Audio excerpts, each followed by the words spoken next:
students. Today we will be studying a very interesting topic which is called conditionals. So students, what comes to your mind when you hear this word conditionals? Obviously the word which comes to your mind is the word condition. Alright, like our parents give us a condition, okay, which happens in everybody's house. The condition is, if you get good marks, I will buy you this, I will buy you that. Let's say a bicycle, a video game or whatever. Nowadays it's about a phone.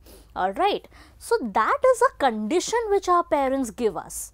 So students, this word conditionals comes from the word condition.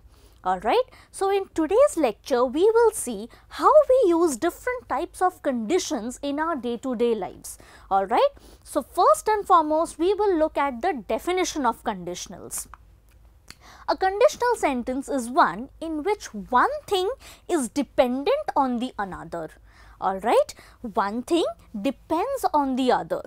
Now let's see the structure of a basic conditional. Okay, a conditional sentence is composed of two parts, and which are the two parts? It's so if clause and the main clause. Just like your parents give you this condition that if you get good marks, I will buy you a video game, right? So in that sentence also, the part with an if you get good marks, that is the if clause, and then when they say I will buy you a video game, that is the main clause, students. Okay, now let's see an example. If they play well, they will win the match. So now if they play well, this is the if clause. They will win the match, that is the main clause, students. Alright, so now you have understood the basic structure of conditionals. Like, for that we have only three simple rules for that. Let us look at the first rule. If plus present will give us present or future.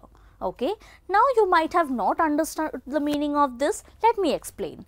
If plus present tense, like I gave you the example when our parents tell us if you get good marks. Alright, so here the action word is get. If plus get. So students, we already know that get is in the present tense. Alright, that signifies if plus present. Okay, so if plus present tense will always give us either present or future in the main clause. Like for example, your parents tell you if you get good marks, I will buy you a video game. Will buy. See students, it is future tense. Alright. If plus past tense. Alright, first one was if plus present tense, next is if plus past tense. Now, let's see if plus past tense, what will that give us?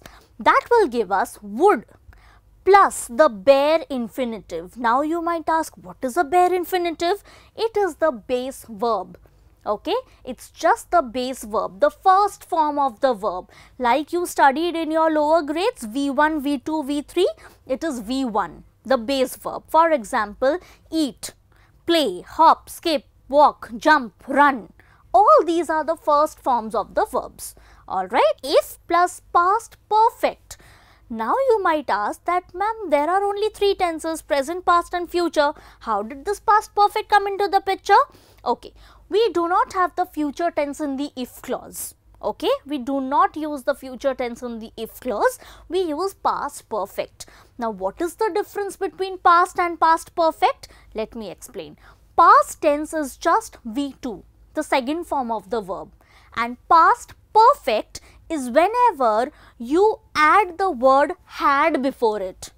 Okay, when you say I had done my work, had done. So, done is also the perfect part and had already completed.